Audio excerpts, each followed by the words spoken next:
괜찮아, 여보. 내가 옆에 있잖아. 다 잘 될 거야. 사랑이란 함께 웃을 때보다 함께 잊어가며 버티는 순간에 더 진해지는 것인지도 모릅니다.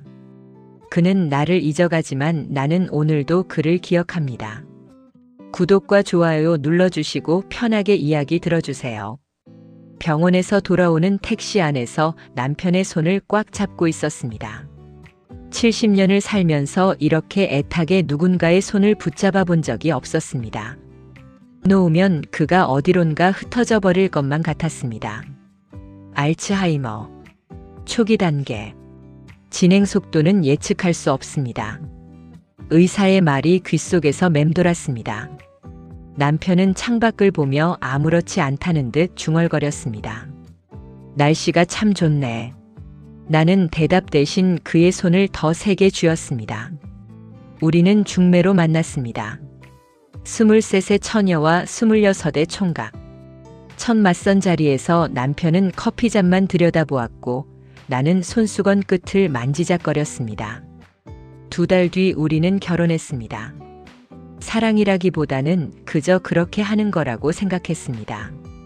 30년을 한 회사에 다닌 남편은 새벽 6시면 일어나 면도를 하고 구김 하나 없는 와이셔츠를 입었습니다.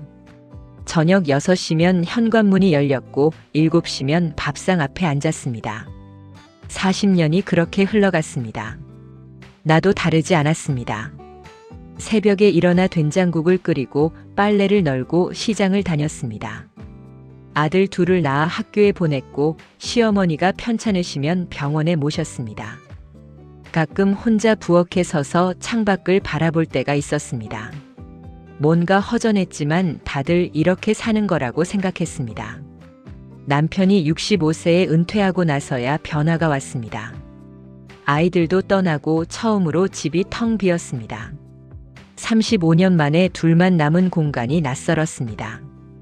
남편은 매일 아침 7시에 운동화 끈을 묶었고 어느 날 나도 따라 나섰습니다. 처음 며칠은 말이 없었습니다. 40년을 함께 살았지만 이렇게 나란히 걷는 게 어색했습니다. 남편이 먼저 입을 열었습니다. 어릴 적 이야기였습니다. 경상도 산골에서 7 형제 중 막내로 자랐다고, 학교 가기 싫어서 뒷산에 숨었다가 형들한테 엄청 맞았다고. 처음 듣는 이야기였습니다. 나도 조금씩 말문이 열렸습니다. 결혼 전 명동 양장점에서 일했던 것, 드레스 디자이너가 되고 싶었던 꿈, 결혼하고 첫날 밤에 울었던 것. 남편은 놀란 듯 나를 보았습니다. 왜 울었냐고 물었습니다. 무섭고 외로웠다고 대답했더니 한참을 말이 없던 남편이 미안하다고 했습니다. 40년 만에 처음 듣는 사과였습니다. 우리에게는 아직 시간이 있다고 믿었습니다. 늦었지만 이제라도 서로를 알아갈 수 있다고 생각했습니다. 6개월 전부터 이상한 일들이 시작됐습니다. 남편이 아침에 안경을 찾으며 집안을 헤맸습니다. 코 위에 걸쳐져 있는데도 처음에는 웃어넘겼습니다. 나도 그러니까. 하지만 점점 자주 그랬습니다.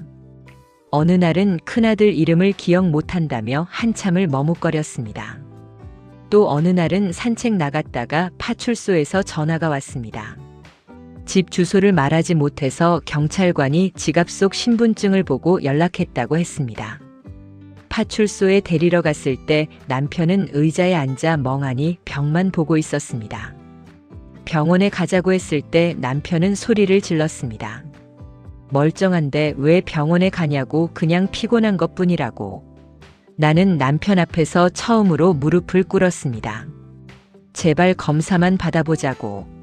남편은 그제야 고개를 돌렸습니다. 울지 마. 가보자. 집에 돌아온 날 밤 남편은 저녁 뉴스를 보다가 갑자기 리모컨을 내려놓았습니다. 방금 무슨 뉴스였는지 기억이 안 난다며 이마를 짚었습니다. 나는 부엌으로 가서 수도꼭지를 틀었습니다. 물소리에 묻혀 울었습니다. 그날부터 작은 공책을 샀습니다. 검은색 무선 노트. 첫 페이지에 날짜를 적고 남편이 한 말을 기록했습니다. 날씨가 좋네. 밥이 맛있어. 손이 차갑네. 감기 걸리겠어. 아무것도 아닌 것 같은 문장들이 페이지를 채워갔습니다. 한 달쯤 지났을 때였습니다. 남편이 아침에 눈을 뜨더니 물었습니다. 여기가 어디지? 우리 집이라고 대답했습니다. 남편은 천장을 한참 바라보다가 다시 물었습니다. 순희 씨는 누구지? 심장이 내려앉았습니다. 숨을 쉴 수가 없었습니다. 10분쯤 지나자 남편이 벌떡 일어나며 웃었습니다. 아, 순이구나. 미안해, 꿈을 꿨나 봐. 그날 알았습니다. 이게 앞으로 우리 일상이 될 거라는 걸. 남편이 나를 알아볼 때도 있고 낯선 사람처럼 볼 때도 있을 거라는 걸. 아들들에게 전화했습니다. 큰아들은 요양원을 알아보겠다고 했습니다. 작은 아들은 간병인을 구하자고 했습니다. 둘 다 걱정하는 목소리였습니다. 하지만 고집을 부렸습니다. 내가 돌보겠다고. 매일이 힘들었습니다. 남편은 약 먹는 시간을 잊었습니다. 30분마다 밥 먹었어? 라고 물었습니다. 밤이면 잠을 자지 않고 거실을 돌아다녔습니다. 어디 가시냐고 물으면 출근해야 해라고 했습니다. 가장 힘든 순간은 남편이 나를 몰라볼 때였습니다. 어느 날 저녁 부엌에서 설거지를 하고 있는데 남편이 갑자기 소리쳤습니다. 여보시오. 누구시오? 왜 우리 집에 있어? 나가시오. 물기 묻은 손을 앞치마에 닦으며 거실로 나갔습니다. 남편은 구석에 서서 전화기를 들고 있었습니다. 떨리는 목소리로 말했습니다. 나예요, 순이. 여보 아내. 하지만 남편은 믿지 않았습니다. 거짓말 마시오. 내 아내는 이렇게 안 생겼소. 그날 밤 처음으로 생각했습니다. 혼자서는 못하겠다고. 하지만 다음 날 아침 남편은 평온했습니다. 내 손을 잡으며 미안하다고 했습니다. 어젯밤에 무슨 일 있었던 것 같은데 기억이 안 난다고. 나는 그 손을 꽉 잡고 괜찮다고 말했습니다. 조금씩 방법을 찾아갔습니다. 남편이 화를 내도 맞서지 않고 조용히 기다렸습니다. 나를 못 알아봐도 억지로 설득하지 않고 그냥 옆에 있었습니다. 같은 질문을 100번 해도 100번 대답했습니다. 그러면서 알았습니다. 남편은 기억을 잃어가지만 감정은 남아있다는 걸. 3개월쯤 지났을 때 남편이 혼자 밥을 먹지 못하게 됐습니다. 숟가락을 든 채 멍하니 그릇만 바라보았습니다. 어떻게 먹는지 잊어버린 것이었습니다. 처음 떠먹이려 할 때 남편은 숟가락을 빼앗으려 했습니다. 내가 하겠소. 밥그릇이 바닥에 엎질러졌습니다. 남편은 그제야 멈추더니 쏟아진 밥을 보며 울기 시작했습니다. 미안하오. 미안하오. 그 말만 계속했습니다. 70년을 가장으로 살았던 남자가 아내 손으로 밥을 먹어야 하는 처지가 된 것입니다. 화장실도 혼자 가지 못하게 됐습니다. 변기 앞에서 1시간을 서 있다가 결국 바지를 적시고 말았습니다. 그날 저녁 남편은 밥을 먹지 않았습니다. 고개를 돌린 채 계속 울기만 했습니다. 옷 입는 법도 잊어버렸습니다. 어느 날 아침 남편이 속옷 위에 셔츠를 입으려 하지 않고 침대 끝에 앉아 있었습니다. 20분을 그렇게 있다가 나를 불렀습니다. 여보, 옷을 어떻게 입는지 모르겠어. 천천히 도와주며 괜찮다고 말했지만 남편은 계속 고개를 숙이고 있었습니다. 미안하오. 미안하오. 어느 날 밤 남편이 잠에서 깨어 울고 있었습니다. 무섭다고, 머릿속이 텅 빈 것 같다고, 혼자인 것 같다고 했습니다. 나는 남편을 껴안고 말했습니다. 혼자 아니에요. 내가 여기 있잖아요. 하지만 남편은 머리를 감싸쥐고 신음했습니다. 기억이 안 나오. 아무것도 기억이 안 나오. 나는 누구요? 여기는 어디요? 여보는 이영수예요. 내 남편. 여기는 우리 집. 40년을 함께 산 우리 집. 하지만 남편은 이해하지 못했습니다. 그저 불안한 눈으로 나만 바라볼 뿐이었습니다. 그날 밤 남편은 지쳐서 잠들었지만 나는 잠을 이룰 수 없었습니다. 다음 날 아침 남편은 어젯밤 일을 기억하지 못했습니다. 하지만 나는 기억했습니다. 그날 밤을 평생 잊지 못할 것입니다. 아들들이 다시 요양원 이야기를 꺼냈습니다. 이번에는 어조가 달랐습니다. 엄마가 쓰러질 것 같다고 제발 전문가한테 맡기라고. 나도 알았습니다. 한계가 오고 있다는 걸. 하지만 아직은 버틸 수 있을 것 같았습니다. 조금만 더. 어느 오후 거실에서 남편이 갑자기 말했습니다. 우리 신혼여행 제주도 갔었지. 비가 엄청 왔는데. 순이가 우산 없다고 울었잖아. 깜짝 놀랐습니다.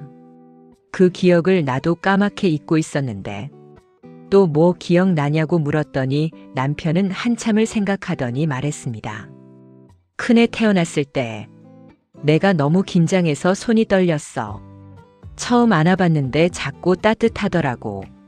울면서 웃었습니다. 남편의 기억은 사라져가지만 완전히 사라진 건 아니었습니다. 어딘가에는 남아있었습니다. 다만 찾기 어려워졌을 뿐이었습니다. 어느 날 아침 남편이 물었습니다. 실례지만 우리가 부부 사이요? 가슴이 철렁했지만 애써 웃으며 고개를 끄덕였습니다. 남편은 놀란 표정으로 말했습니다. 정말이요? 내가 복도 많구만. 이렇게 좋은 분과 살다니. 40년 만에 처음 듣는 칭찬이었습니다. 하지만 기쁘지 않았습니다. 화장실에 가서 혼자 울었습니다. 소리 없이 오래. 오후에 함께 오래된 앨범을 봤습니다.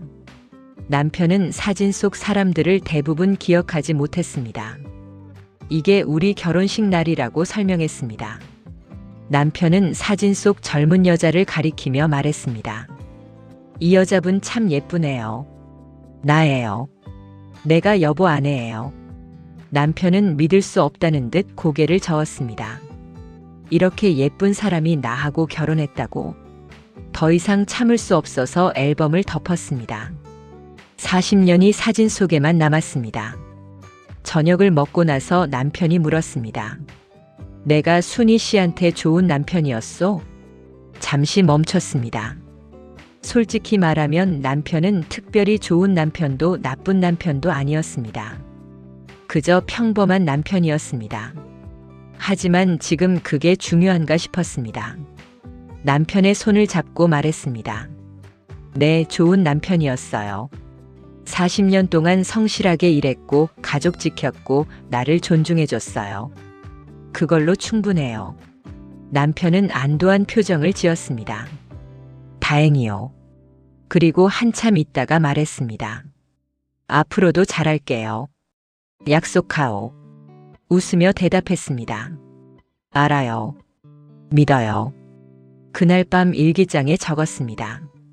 남편이 내게 앞으로도 잘하겠다고 약속했다. 내일이면 잊어버릴 약속이지만 나는 기억할 것이다. 어느 오후 우리는 거실에 앉아 있었습니다. 남편은 창밖을 보고 있었고 나는 뜨개질을 하고 있었습니다. 갑자기 남편이 말했습니다. 고맙소. 뭐가 고맙냐고 물었더니 남편이 대답했습니다. 잘 모르겠소. 하지만 순희 씨한테 고마운 것 같소. 순희 씨가 있어서. 뜨개질을 내려놓고 남편의 손을 잡았습니다.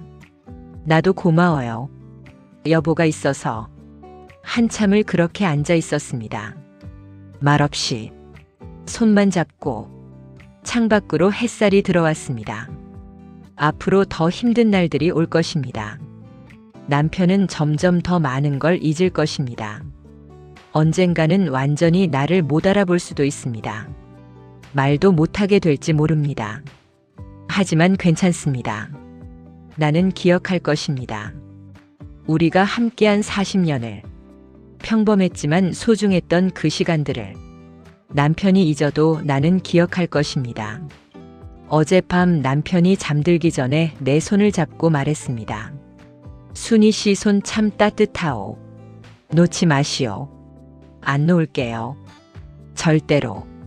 오늘 아침 남편이 일어나서 나를 보며 웃었습니다. 누군지는 잘 모르겠소만 좋은 분 같소. 나도 웃으며 대답했습니다.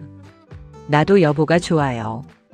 우리는 오늘도 함께 아침을 먹고 함께 산책을 나갈 것입니다. 남편은 집으로 돌아오는 길을 잊어버릴지 모르지만 괜찮습니다. 내가 길을 알고 있으니까.